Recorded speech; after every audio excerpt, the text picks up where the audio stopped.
Hello. So recently I picked up another toy. This is from Rock Island. Uh, Now they're the importer and the manufacturer is Derya.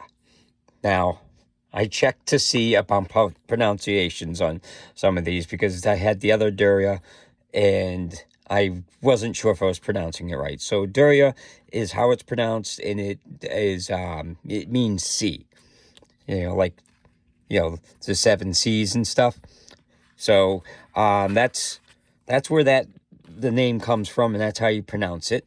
And this is the Malikai. And Malikai, I checked the pronunciation on that too, and that means king. So this would be like the Sea King, if you go by the two different things. So what comes in the box is you've got instructions, you've got the little cleaning kit stuff there, and then you got this little chamber, the chamber flag there, and you also get one magazine. So that was something that people are always saying. It's like, oh, I wish it came with two magazines.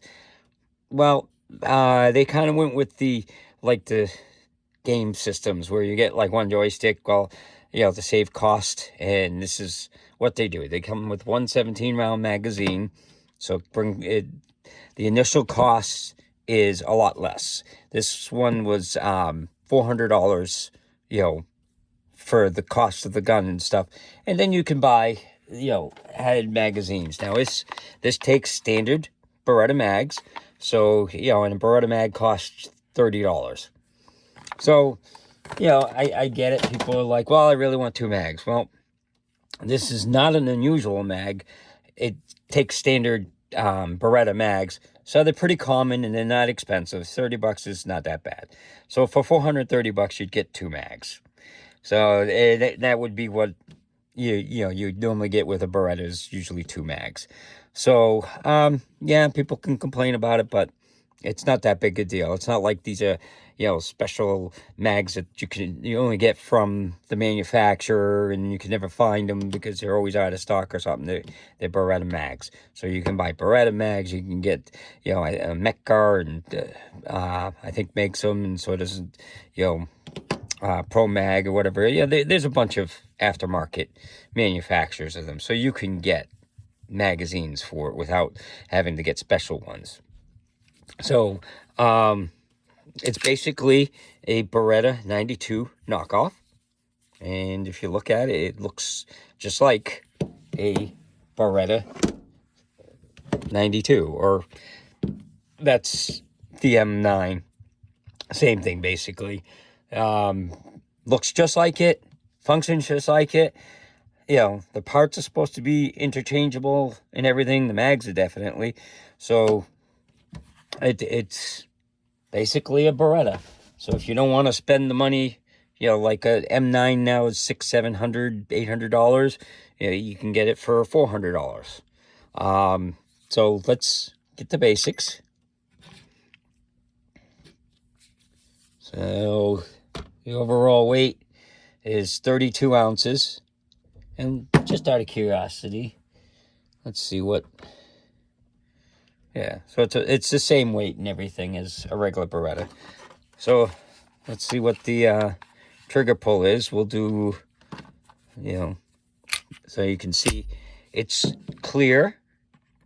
And I got 3 pounds even on that one.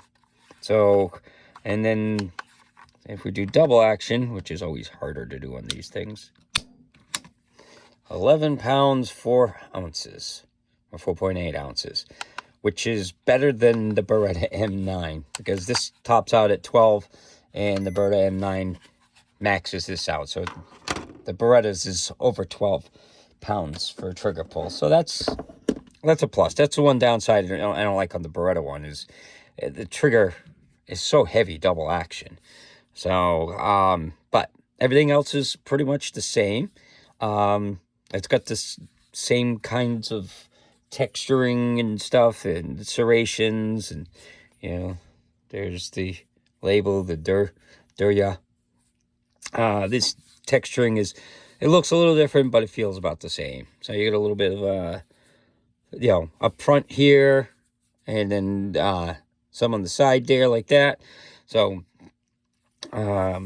everything else kind of, the fit and function's all the same. It's got the 3-dot sights where it's one in the red, the one in the front is red, and then the 2 in the back. It's got the standard decocker like that. So yeah, and then the standard mag release. So that's the basics of it and stuff. And let's take it to the range and see how it shoots. Hello. So I'm out here with the Derya Melik, or I guess that's how you pronounce it. But it's a Beretta clone. It comes with one 17-round magazine. So let's see how it shoots.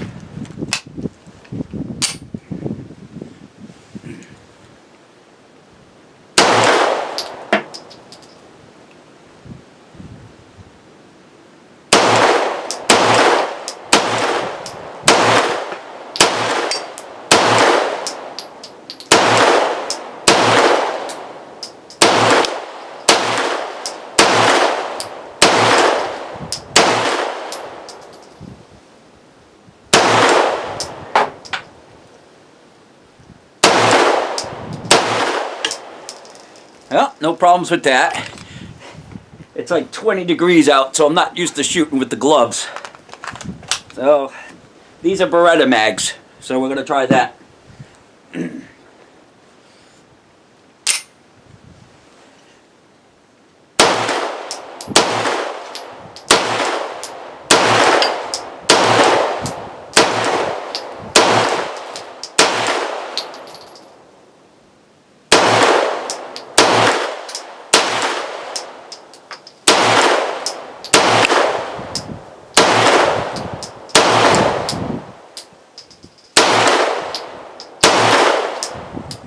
Yeah, no problem with the Beretta mags.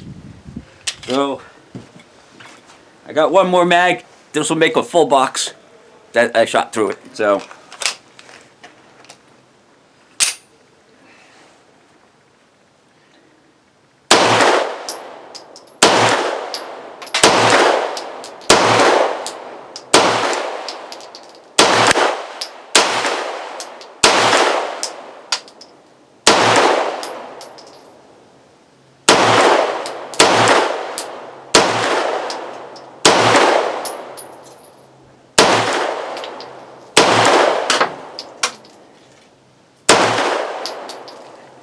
no problems.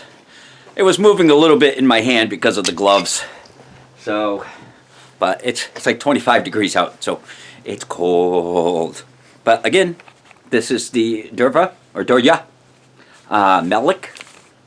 I'm hoping I'm pronouncing some of these right.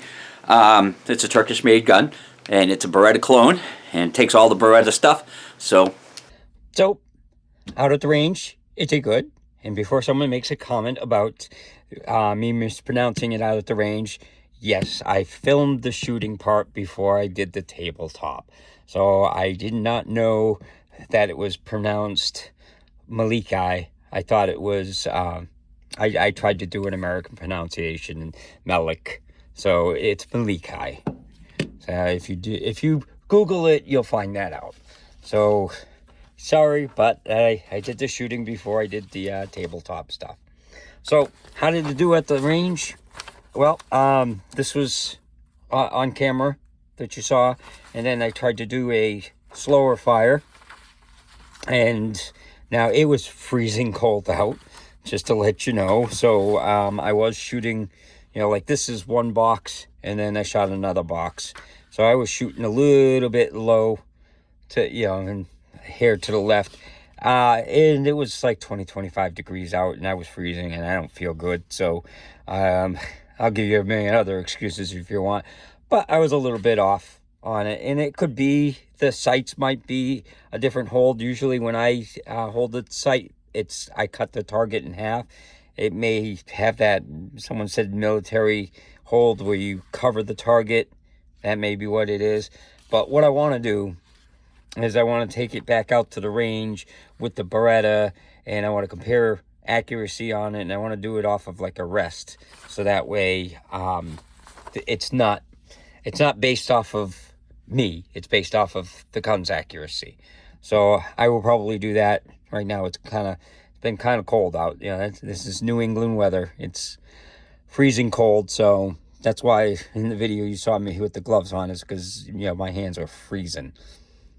So, but I mean, I had zero problems. I put, you know, 2 boxes full through it, and not a single jam, malfunction, or nothing. It you know, functioned flawlessly. So that's definitely a plus. You know, it's only 100 rounds, but, you know, I've seen guns where, you know, you couldn't get the first, you know, mag through it. I mean, I did, you know, I had that with one of my Beretta APXs, the A1. Yeah, I couldn't get through the first mag without a jam every one, and then it slowly worked its way in, so it was probably a burr. But this, you know, it functioned fine, and the finish on this is really nice. It's right up there with the finish on a Beretta. So for a Beretta clone, it looks and feels like a Beretta. The quality of it seems to be just as good as a Beretta. So let's get to how to take it apart. So to take it apart, you pull the mag out like that, and if you've ever seen Lethal Weapon, you know that there's a button over there and the switch, and you can just grab it and you pop it down. You know, Jet Li did that to Mel Gibson on Lethal Weapon. He pulled it apart while he was pointing at him. So that's how you pull the slide off, and then of course you've got the spring, and then you've got the barrel there, and of course if you're trying to pull it up, you can't. You gotta hit the little button thing there and to get it to slide. Yeah, and then it comes out like that. So, and then to put it back together, you go in reverse, and these are always kind of a pain to put back together. So you put it in like that, you put the spring in, and it's not captured, so it's a little bit of a problem. Make sure you don't, you know, face it at you or something. And, you know, I always try to hold the spring in place until I get it on the gun, because I don't want it going for a ride. And then you just slide it on, and then you flip up the lever, and that's it. Make sure it functions, and that's how it goes back together. So, and then of course you only do the decocker. So some people don't like the decocker. That was a complaint from the military, these decocker systems. But, you know, because they have a problem where, you know, they try to grab it and they flip it down like that, and then it's on safety. So some of them, you know, some of the Berettas had the decocker only. I have never had a problem with it. Now, I grew up with these type of decocker things, and I like them because you can grab hold of the gun with that. You're not always relying on the serration. So it's great if you have a weak hand to rack the slide. It's easier to grab this and just pull it. So this is fairly easy to rack the slide. So, you know, that's the nice things about some of these bigger guns with stuff like that. But yeah, I found it to be a great gun, great option for if you're looking to get into a Beretta style gun and you don't want to spend the, you know, $600-700 for the Beretta, or, you know, some of these Beretta 92s go up well into like $1,500-2,000 range. So if you just like the style, or you just like having more options, you know, I got a Beretta 92 and I've got the Taurus version of it. Now I got this, and, you know, I love these style guns. So yeah, if you're looking for something and you know, you don't want to spend the money, but you want something that's good, you know, quality gun, I would look at one of these Duras, because they definitely it fired and felt just like the Beretta 92. So for the you know, 2/3 the cost, you can get the same type of gun. It's just not the Beretta name. But yeah, I think that covers it all. So hopefully you enjoyed the video, and hopefully you have a good day.